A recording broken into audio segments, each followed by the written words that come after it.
I welcome you to TLS, episode 2. Just before we begin, I've got some wonderful, lovely guests here with me tonight. But before we commence, let me read that our mission statement and, of course, our vision statement. To create a safe, open, and judgment-free space where young people can express their thoughts, doubts, fears, experiences, challenges, seek support if needed, and questions about faith, life, and community while being genuinely heard, understood, and respected.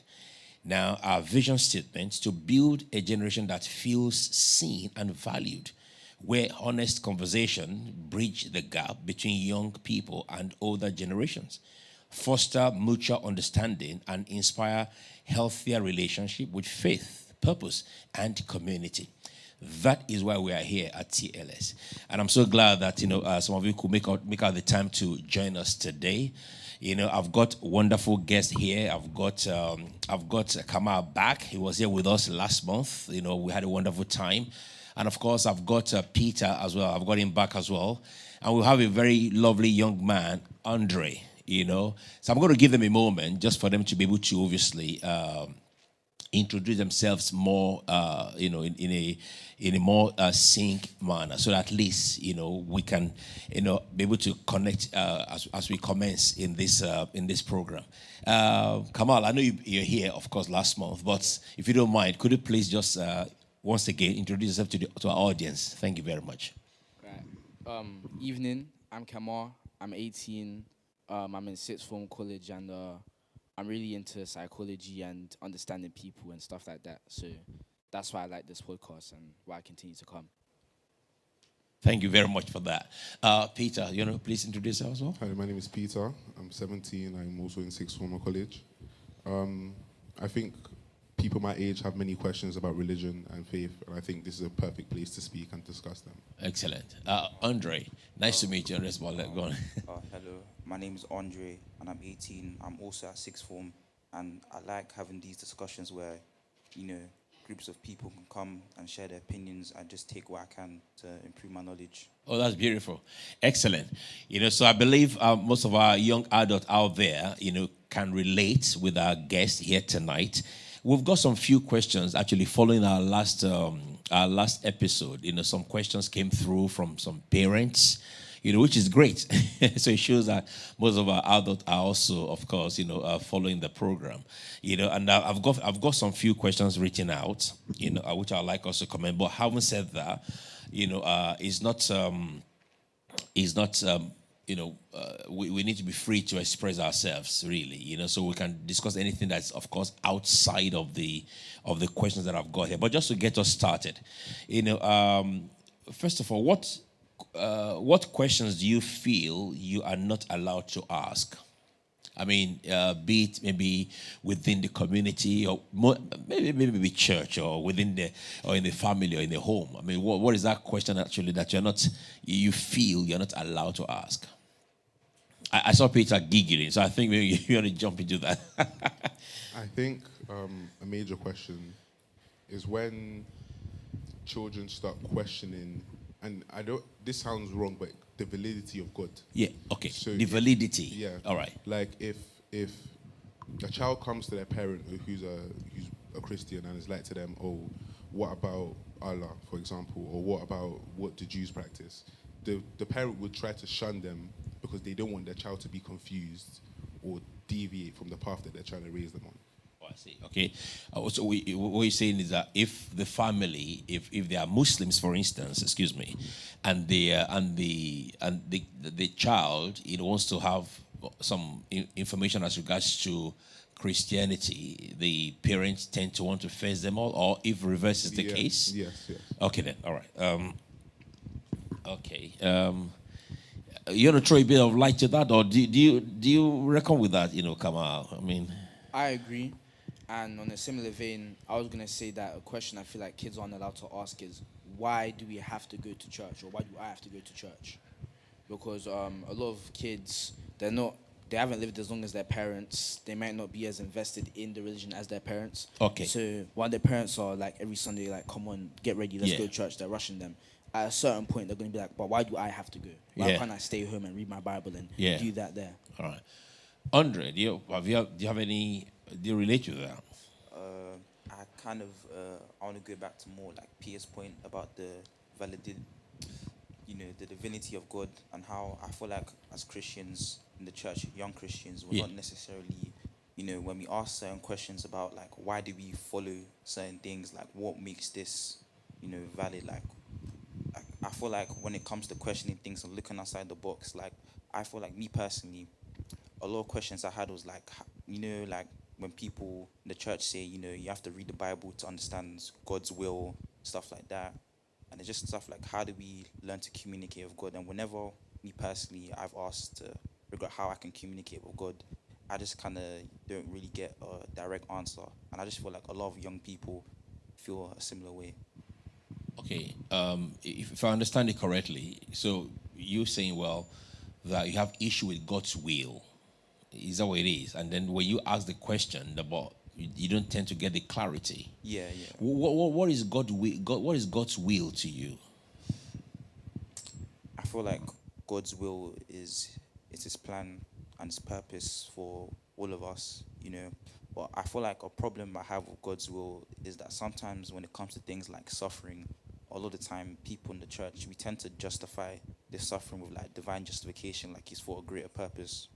And I just feel like sometimes certain things, like if you think logically, like it just can't be justified because, let's say for example, there's a kid out there and he got diagnosed with like cancer or something.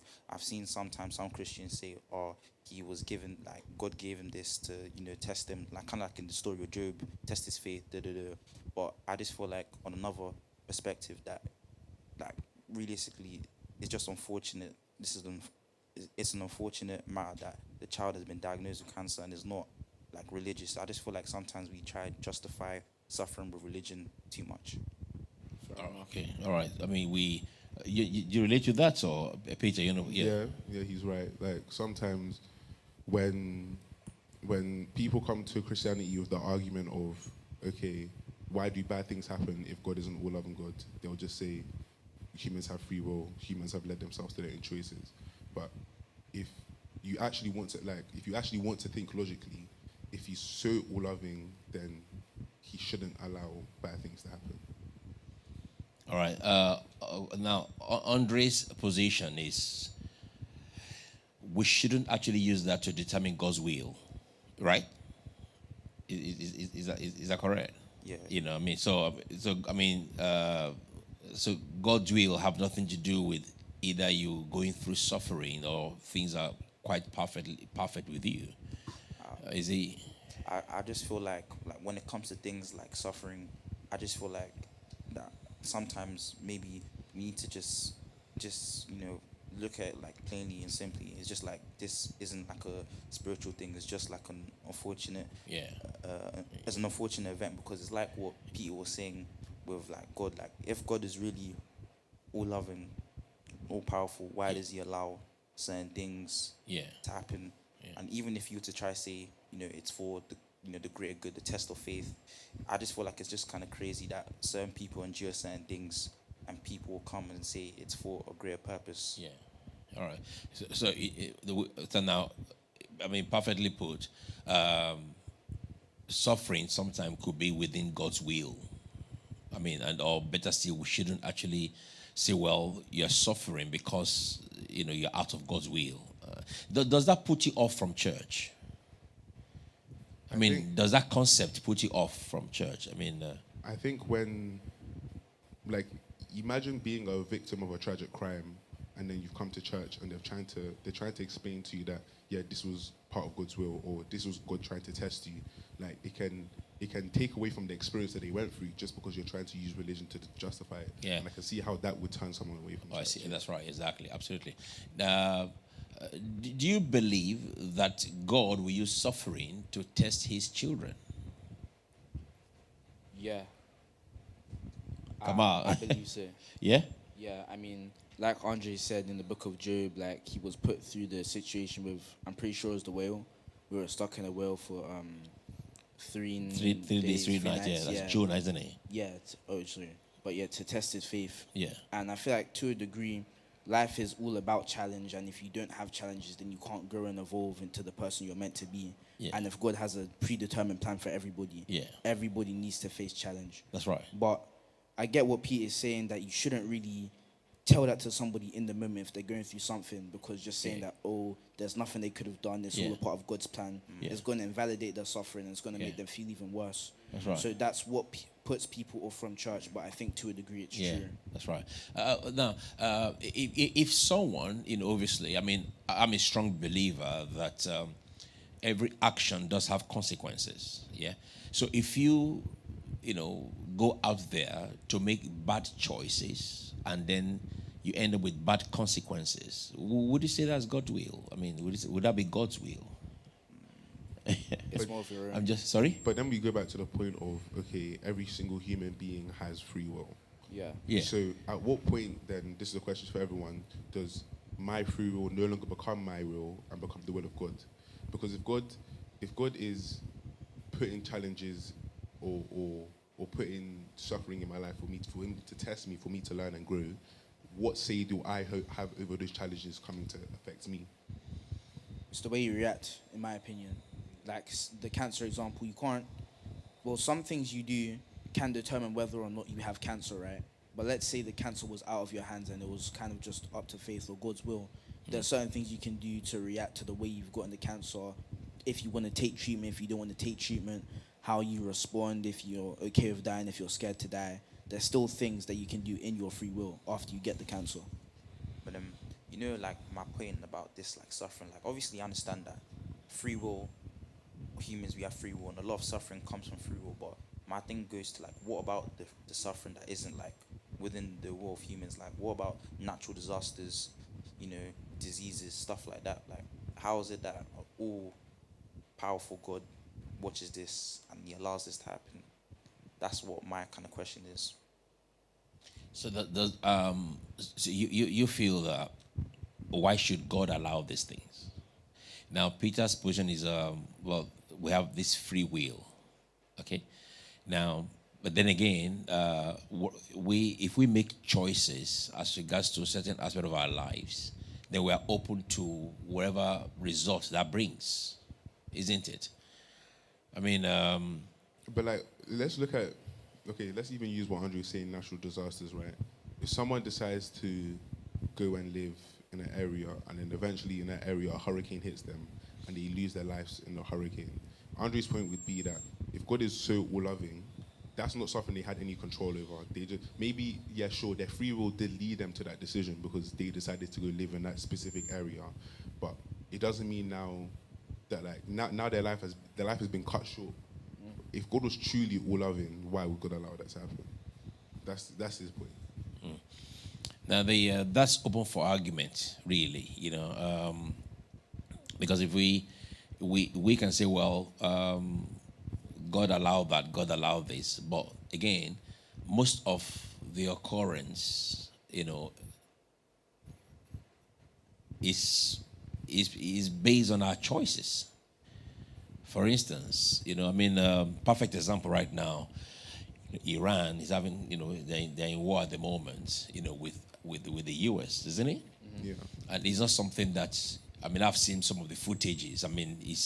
It's not very nice. You see, innocent people being bombed to death and all of that, but I also believe that could be avoided.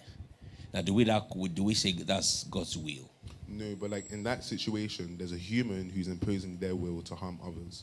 So in that situation, Trump is the president of the US. He's going out of his way. His will is to do this to this area that will cause human to die. I don't think God has any say in that. I think that's just humans fighting amongst themselves. I think that's a bit stupid. Anyway. But in the case where like if they're in an area with natural disaster, if an earthquake happens under their feet and they perish, like the question is then why have they been subject to death and torment if God is all of it? Do you have any personal experience, that occurred and you thought oh God, why do you allow this? That you could use as an example, or also that might be tailored towards a choice that you made. But you're right. Like most of the experiences that I've gone through in my life that have caused me to think, why is this happening to me? Has happened because of my own decisions. My own decisions have led me to that point. Yeah, all right. Okay, excellent. Okay, let us move on. I mean, what's one thing now? Because obviously there have been quite a lot. We've got some questions that came through following our last program. Now a lot of adults believe that oh, they don't listen to me, they don't listen to them, and of course, and we have that on the opposite direction. I mean, you believe that they don't listen to you as well. So there's a breakdown of communication. Now, what's one thing you wish adults understood about you, about young people? What is that one thing you wish that adults understood about young people?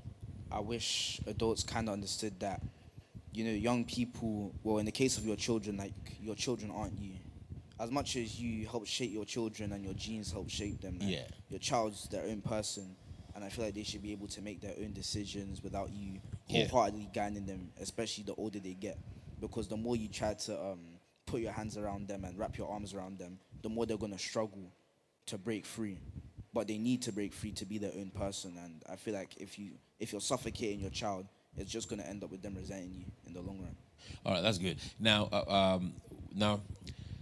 okay, you use the word, having your hand wrapped around them. Yeah. Now, that would be within a certain age, wouldn't it? Yeah. You know what I mean? And then now, don't you think that it could be a level of degree of love from the parents? Trying to, oh, I love my child, and just try to be there all the time. So do you see that love as being suffocating? In some cases, yeah. And I think it's good that you love your child no matter what, no matter how old they get. Yeah. But you can't, for example, love a 5-year-old in the same way you love an 18-year-old. Because with 5-year-olds, your love is a lot of it's protection. You have to protect them from a lot of things because they don't know a lot of things. But by the time you're 18, the love should come with, less protection, more getting you ready, preparing you for what's to come because you're entering a new stage of your existence, your life. That's good. I mean, now that's perfect. So if you come into adulthood, 17, 18. Sorry, Andre, how would you expect an adult or a parent to respond to that? Now, Kamara just said that, well, when the child is 5 years, yes, you can have all that protection, all of that, but we actually have a question that I've got here. A parent sent that through that, she have the right to protect our child no matter what age that child is. Yes, I'm saying now. So from the parental point of view, going by that question, it means that her protection to our child is limitless. You get it, So which means even when the child is grown up, is married, you can still call, how you doing, what's going on, things like that. So now, but how would you respond to that, from Kamara's point of view, that obviously when the child gets to about 18, you need to let that child to become more or less a man of himself in a way. Yeah, because I feel like, as we get older, especially for like young people, we live like in a generation, where like technology is obviously advanced, right? That's right. We have a lot of questions, and I feel like compared to like our parents' generation, I feel like they didn't necessarily have like stuff like the internet to this degree. Yeah, that's right. Yeah. Where they could research things. Well, now, where for us, we can just research things by just typing in our keyboard and get answers. And I feel like because we are getting older, a lot of us are curious, and I feel like sometimes, right, it's hard for parents to see that their child is changing or to turn away from what they raised them up with, because they believe that they're doing the right thing. Because obviously, right, with religion, you believe religion is obviously right. You want to teach your child about it because you believe it's the right thing, and you're doing it because you love your child. You want to protect your child. You want to make sure your child is aware of certain things. But I feel like sometimes it's hard for parents to see that their child can have a different opinion. And sometimes when they see that, they try to demonize the child by saying stuff like, "Oh, the enemy is near. The devil is, getting your like your head. Like you need to come back to church. Stuff like that." And I feel like that kind of puts people off. That's what I think. All right. I mean, okay. Let me try and wrap this into the question that we had, from one of the parents. Now, how safe would you say your street or your community is? I not safe at all. Like, like, like from stuff like crime. I mean, I want to say it's not ideally safe. It's not ideally safe. It's what? It's not ideally safe. It's, not yeah, really. it's not ideally safe. Yeah. So would you not say this is the major concern for a parent? Obviously, that because the street is not as safe as it used to be, that increases their level of protection to try to want to protect their child. I mean, like one of the mothers actually emailed that. Well, she actually sent a text that, that she's going to protect her child till she dies. I mean, that's, as far as she's concerned, is our child, and that she will always see the child as our child. You know what I'm saying? Which I think is great. So I'm happy with the fact that you reckon that the street is not as safe as it used to be. So how would you bridge that concern with the parents? But the thing is, right, the parent needs to understand that they will not be there forever. They will not be there to protect and guide the child forever. So the child is going to have to learn how to fend for themselves. Yeah. Do you think that do you think that for the parents to get to the point of being able to say, well, my child had grown, will be independent on the kind of choices and the decisions that the child has been making? I mean, if the parents feel that, oh, my child is making some very mature decisions, that help the parent to become more trust, like, oh, I can trust my child to be free. Yes, I'm saying. What do you think, Amal? I think if your child's at an age where they should know better, but they're making not good decisions, Yes. you still should keep tabs on them, and you should probably be a bit more protective of them if they were more mature. But you should still give them their independence, because to make mistakes is human, and you have to let your child learn to make these choices. So there's a chance that when they grow up and get older, they know, okay, it's time to make better choices. I can't keep making these choices and ruining my life. When you say keep tab, how do you do that? Like, if your kid lives in the same house as you, always be checking on them, even if they don't live with you, like phone them every once in a while, like make sure what they're doing is fine, that they're home, they're not out there doing something crazy. But if your child was more mature, you wouldn't really have to call them as often to check up on them, because you know that they're making the right choices. Do you agree? Do you support that view, Andre? Would you repeat the last? Basically, if your kid is more immature, you keep a closer eye on them and you're closer to them, so you know what they're doing. But if your child's more independent, you trust them that they're not going to make any silly decisions, so you don't talk to them as much if you don't live together. Yeah.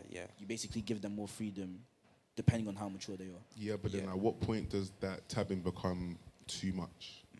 Like, if you're meant to be your own person who's making your own decisions, then how can they be then keeping tabs on you and trying to make you do what they believe is right? If you start invading their personal space, I'd say that's when it's too much. But again, if your child's making immature choices, like, your parental instinct is to worry. Like, especially if they're 18, like, you're kind of supposed to know that you're not supposed to be doing this and you're still doing this. As a parent, I'm gonna worry. But then, what it is about these decisions? Like, what decisions would you say are like immature for a child to be making at a certain age? Heavy substance abuse, always partying, too much alcohol. You're not really focused on getting a job. You're more focused on fun. I'm not saying there's anything wrong with these, because everything's good in moderation. But if you're doing it too much and you're not focused on being an adult, then I think your parents who's in like their 40s, 50s, they should worry about you. Right? Yeah. So we agree that the child had to earn his or her freedom to a certain extent. Yeah. So we agree with the. That's right. Excellent. All right. So now, have you ever felt pressured to believe or behave a certain way to be accepted? Yes. Yes. All right. Yes. Okay.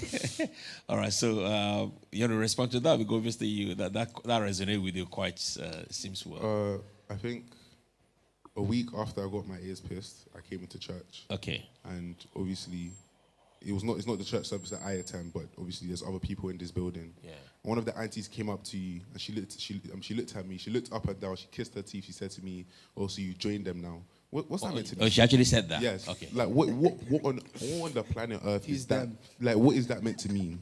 So I think that's a clear example of. I think especially in African church communities, they want the children to look and behave in a certain way because they believe that way is right.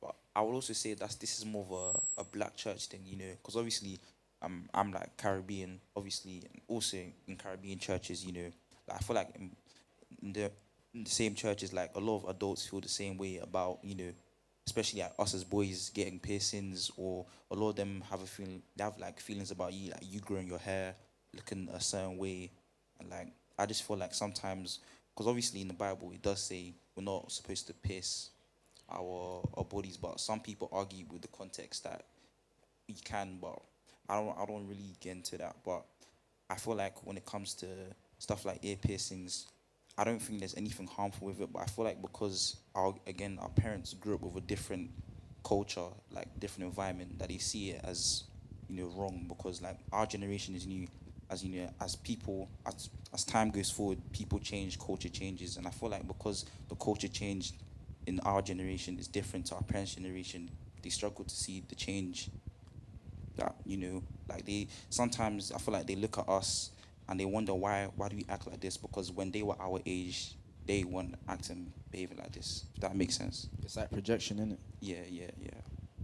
Do you do you think all of this is as a result of peer pressure? I don't even. And it's not peer pressure. I think it's just like, and the reason why I think many parents mistake it for peer pressure is because maybe they see their friends and maybe their friends have got their ears pierced. But I don't think it's peer pressure. I think it's they've been able to make their own decision, and now I want to make my decision. And just because I've seen someone else do it doesn't mean, oh, now that I've seen it, now I have to do it because someone else do it. No, I want to do it because I decided to make that choice. Oh, talking about choice, now obviously there are quite a lot of choices that most of the parents, adults, may have made at some point, and then they've. Let me wrap this into one of the questions here. Do you think that learning by mistakes or learning by other people's errors? So, what would you think is the best way to learn? I think those two methods, like what you just said, I think it is good. That it is good to learn from other people's mistakes so that to do what they did, and also I know that I believe that like we learning from our mistakes is also good because we learn not to make it again, and we can even spread it on to our friends so that they don't make the same mistakes that we have. I agree. Now, do you agree that some mistakes can not be corrected? I mean, Yeah. depending on the severity of it. Yeah, for sure. Like some crimes you can't really take back. Yeah. And the consequence, I feel like it's not worth it to go through it. Yeah. Sometimes, like Andre said, it's good to go through mistakes because you can learn from it, become a more complete person. But there's a line, and if you go over the line, then it's going to end in a result that you've learned, but it's too late, and you can't really put into practice what you've learned until later. Yeah. How do you assess these mistakes? I mean, because sometimes, I've made mistakes in my own lifetime, and then there were some mistakes that were genuinely mistakes, but they became something that I have to live with. You know what I'm saying now? Yeah. And that is, applicable to quite a lot of people.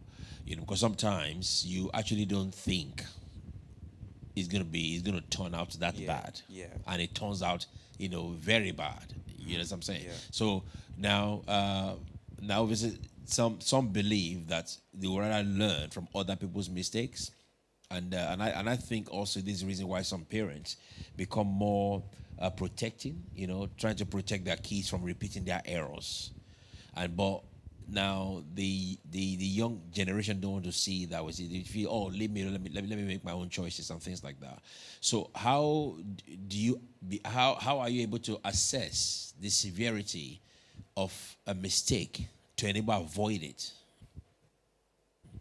I think like the child just has to use their heads in that situation. Yeah, but, Like, but yeah, like obviously, if your parent tells you, stay out of trouble, don't get into too many fights, and your parent also tells you don't pierce your ears, obviously you know that if you go into fights and you accidentally kill someone, that's murder, that's jail time. How long are you in jail for? But if you pierce your ears, which they view as a mistake, but you might not view as a mistake, how is that actually going to be a mistake that's going to affect your life in the long run? all right. Anyway, but so for clarity's sake, would you say that it's good for you to learn from your mistakes, or rather you learn from other people's errors?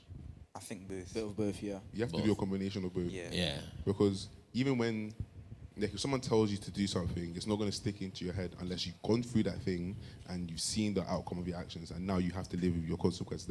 I think learning from your mistakes is a better way to know not to make the mistake again, than seeing someone and someone else telling you don't do that. But I think the worry of the adults, the parents, for instance, is that because sometimes as adults, they can see the severity of the decisions that you are making, how it might turn out.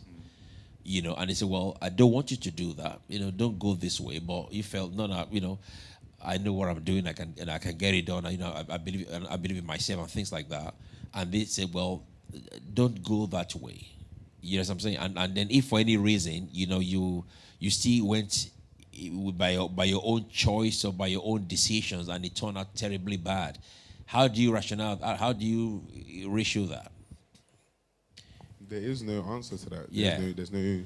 That is what human free will is. That Yeah. when you make a decision, every decision that you make Yeah. has a consequence. Yeah. So if you unfortunately make a decision that someone has told you not to do, you now have to live with the consequences of your actions. Excellent. What do you think older generation misunderstood about youth culture? Obviously, there's a culture within the youth.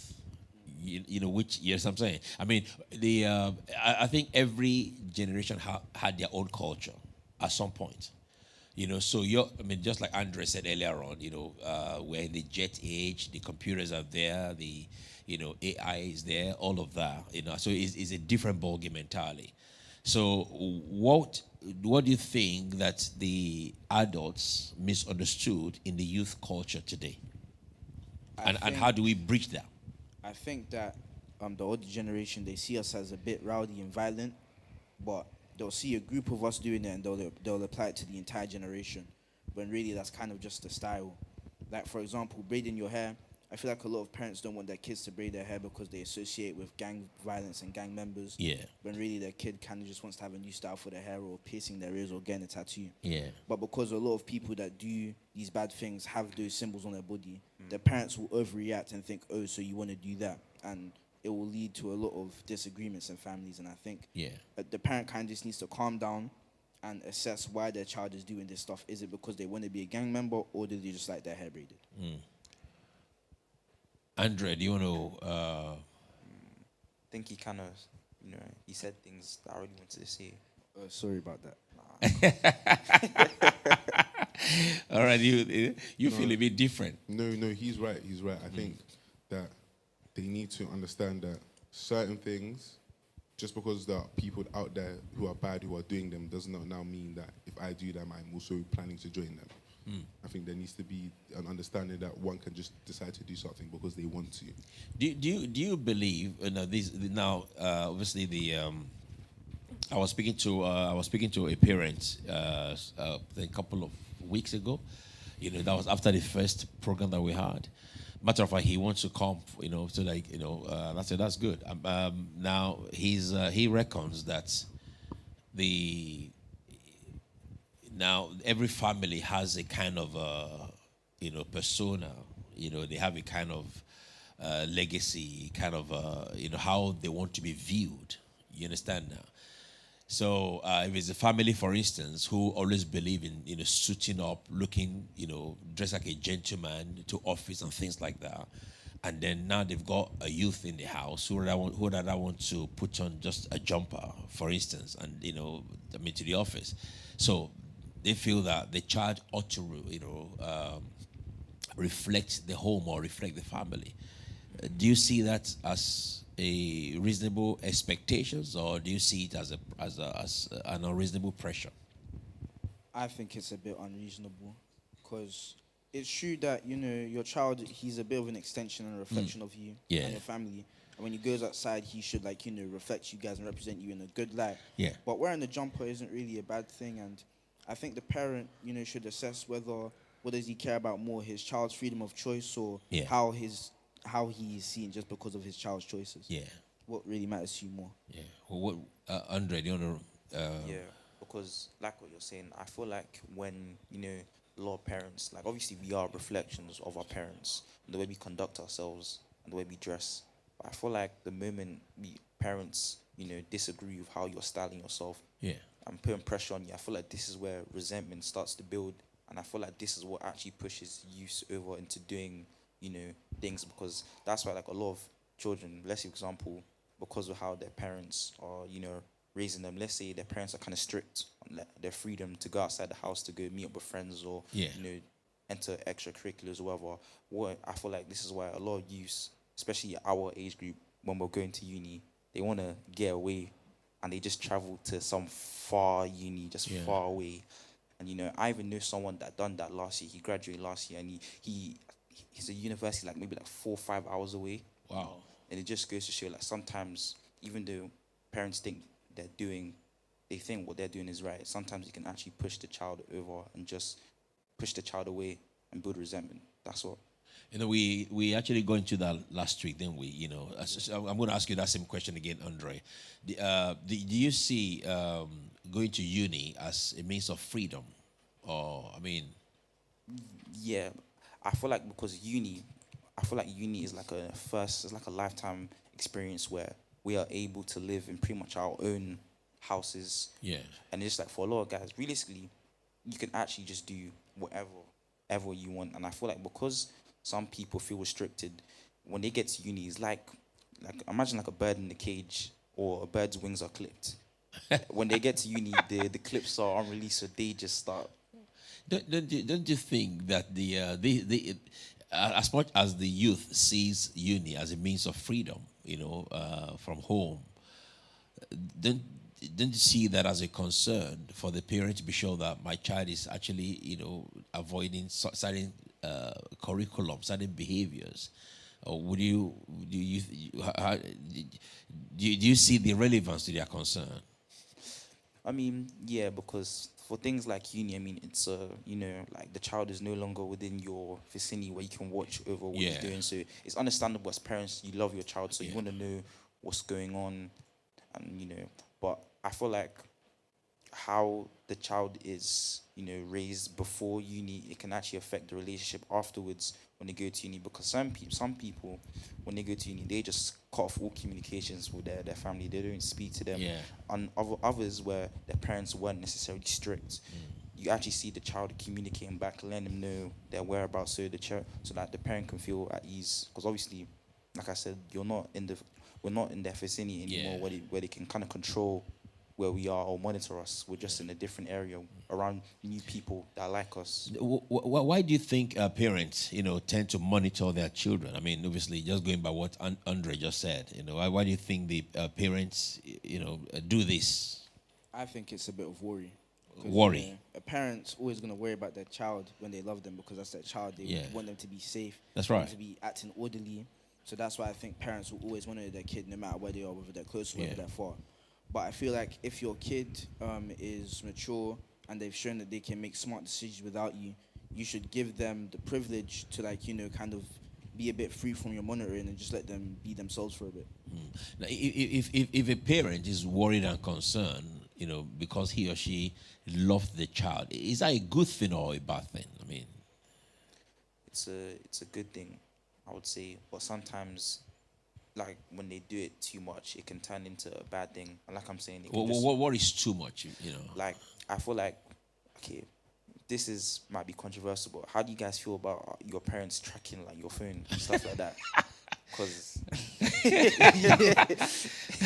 Nah, I think that's overboard. no, because I see the purpose in it. I see like they're doing it for good reasons, but sometimes it's like they'll be tracking you and they'll be texting you, "Why are you this? Well, you said you're going here, you're at B, or you told me you're going A, but you're really at B." You know, they're just gonna be constantly just pretty much. And you know stalking. what I feel like? Yeah, I feel like if you put a track on your child's phone, but your child isn't inherently a bad kid, they just kind of want to be a kid.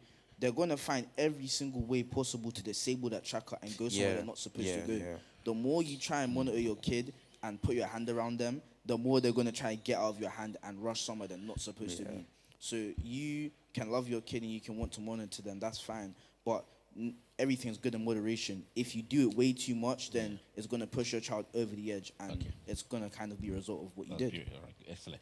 Now, the question I asked earlier on was, what do you think older generation misunderstood about youth culture? Let us flip the coin. What do you think young people misunderstood about older generation? Because I think that's a breakdown of communication, isn't it? You know, because now, for example, how the older generation sees love towards a child is different from how you expect it, more or less. Yeah. Yeah. So, what is that thing that youth misunderstood, about older generation? And how do we bridge that gap? I think we see them. I think we see the older generation as a bit too strict, when I think it really is just love, but sometimes they're a bit too harsh worded with it. All right. Yeah. Okay. Peter, you haven't spoken for a while, so let's get your opinion in that regard. Like, it makes sense for someone of the older generation to say, I don't understand why my son wants to have piercings. I don't understand why my daughter wants to get a tattoo, because obviously during their time, these stuff, when like children at their age didn't get those things. So I can see why they understand and be like, yeah, okay, I don't want you to have this as my child. But the point about bridging that gap between the older and younger generations, that we just have to understand that because we are not the same people, we are going to make different decisions. Because we weren't born in the same time frame, we're going to make different decisions. But just because my decisions are different to yours doesn't now mean my decisions are wrong. I think Define wrong. that's even a great question, because I think that wrong is relative down to the person. On a certain level, that wrong is relative down to the person. So Because like subjective. yes, it's subjective to the person when they're speaking. So, because for all intents and purposes, if an older African person comes and tells to me, "Oh, doing this, extending your hair, getting piercings, getting tattoos is wrong," in their universe, they are right, because they were born and raised and it was wrong for them. But in my universe, or in the universe, the universe that I'm living in as a person, if I don't see that as wrong, then is it actually wrong? And I feel like they can never really tell you why it's wrong. No, no, It's just why they think, but they never tell you like why objectively braiding your hair is bad for you. no. Why piercing your body, why tattooing your body is bad for you. And I feel like because of that justification, or because they can't justify it themselves, they'll go to the Bible and they'll try and misinterpret certain things from the Bible to be like, oh, the Bible says this, you're not supposed to do this, da. Okay. How can the younger generation explain this to a level of to a level where the older generation will understand? I mean, Oh, Like, okay. I tell you what. Let Andre respond to that. He's giggling. So, what exactly do you want me to like? Or give my response to? No, okay. Obviously, if you look at I think the previous question was how now what do you think about about older generation? What do you think that they've misunderstood about the youth culture, and what do you think young people misunderstood about the older generation?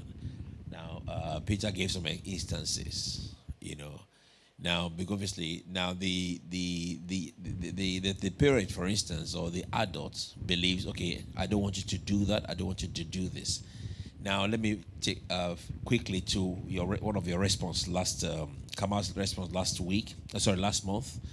You know that if you are still under the parents' guide, under the parents' guidance, you have to a certain extent, follow the rules. You know, you made that comment last week, didn't it? Yeah, last month, yeah. You know, and I think Peter was saying they were by rule, by space, and things like that. So, but the adult wouldn't want to, because the adult believe, or the parents believe that, well, these are the rules I've given you, you know, and I believe that the rules are good for you. Now, you don't believe the rules are good for you. You know what I'm saying? Now, so the question now becomes, now there's a breakdown of communication. So how do we now have a conversation to a point whereby there can be, you know, an understanding or a cohesive understanding to be able to, have a better relationship? I feel like it's just how like adults and their children can address things. Like I feel like whereas for us, from our point of view, I feel like we need to just be able to address it to them in a way that wouldn't seem disrespectful. Like obviously, I understand that you were raised with these beliefs, these rules, but obviously, you know, my generation is different. Like fashion, like it's like what these guys were saying about the tattoos, the braids. Yeah.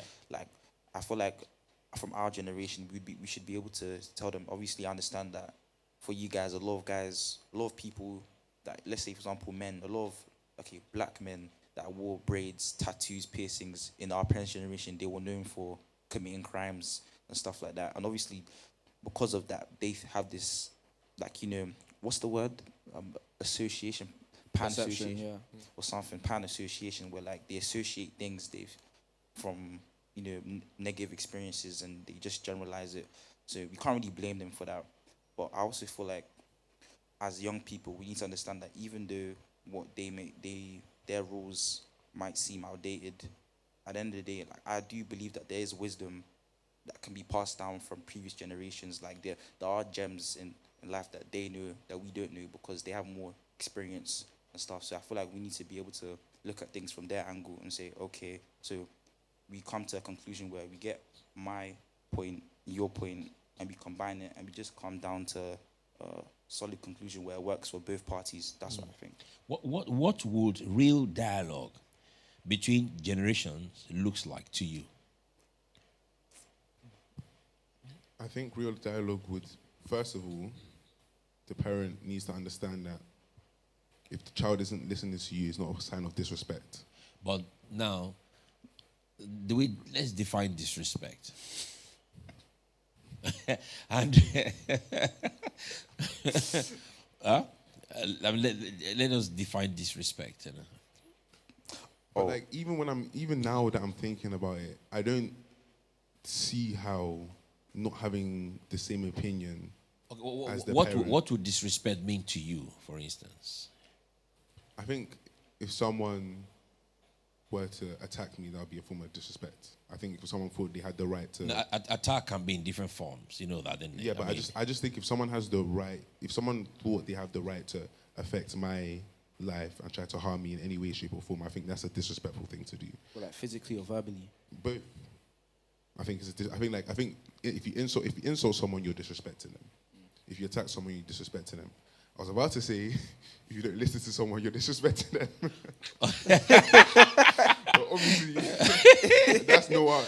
Okay. Now that you've highlighted that, now if your parents or an adult, you know, obviously that cares about you that much, says, well, don't do that, don't do this, you know, and all of that, and these are the reasons why I think you shouldn't do that, and you want to do it. Do you see that as disrespect? Okay. Or should you go against that? Isn't that disrespect? But then if I say, okay, that is disrespect, but then it can go both ways, because if the child then tells the parent, okay, this, and that, and the parent disregards that, that's the parent disrespecting the child, no?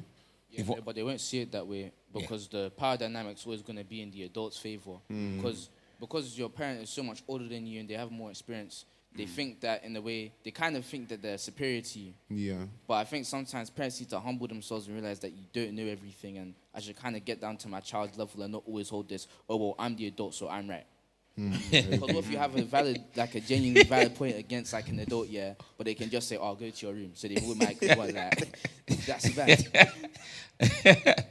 Andre, you want to say something? I mean, yeah, I do, but like with adults holding power over us, in a sense, dude, I feel like we need to be able to. I feel like something with our generation is that I feel like I think respect is something that we need to actually work on, because I feel like a lot of us don't respect our parents in a sense how we actually should, because even though like let's say they said something to you that's hurts your feelings, it might be like an insult, yeah, but it's kind of like like discipline in a sense, like what it is. I feel like if your parents didn't do like if you do something, yeah, or say something and your parents didn't react to it, I feel like your brain, like you won't actually be able to see what's wrong with it, and then you'll actually go out into the real world. You'll see a stranger who doesn't respect you, doesn't love you like your parents do.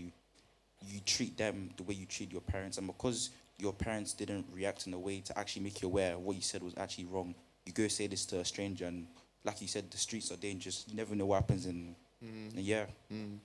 You're right. I agree, but it depends on what you say. Like, if you're talking about like a simple disagreement, then it's a bit iffy. But if like you cussed at your parent, they didn't react, and you go into the real world and you cuss at a stranger and they would want to attack you, I understand that it's needed to discipline your child for that. Because let's not even make it sound like we're saying that everything the parent is saying is nonsense. That's not what we're saying. We're saying that there's certain topics and certain decisions that a child can make that they might believe is right, but just because their parent was born and raised in a different way, they believe is wrong. If the child now comes to the parent and says, okay, this is that, and the parent says no, that's a form of disrespect, yes? Yeah. And the same way that if the parent tells the child to do something and the child says no, that's also a form of disrespect. So that's why I don't think that when people are having a conversation and they don't have the same opinions, I don't think it's a disrespectful thing. I think it's just that we have two different mindsets, and we just have to accept that my mindset is my own and your mindset is yours. Do you think that your what I wanted us to actually be able to clarify here is how can you have a real dialogue? You understand now? Now do you brought respect and disrespect. Now now there are some parents, obviously, they just get, okay, let us talk about this.